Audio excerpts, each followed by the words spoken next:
Number 2, pre-move it jersey. Number 3, pre-grab jersey. Number 4, pre-grab sling bag. So, yan po yung mga previous po na binibigay po dito ni Move It po, no?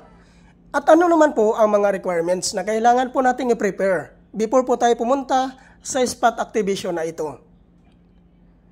Ang number 1 po na requirements dito guys, which is yung professional driver's license. Number 2, NBI clearance. Number 3, 2020 and above motorcycle year model. Number 4, motorcycle ORCR. Number 5, police clearance.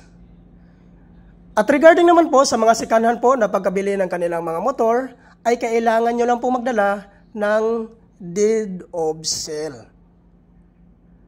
Kailangan po guys, nakanotarize po yun.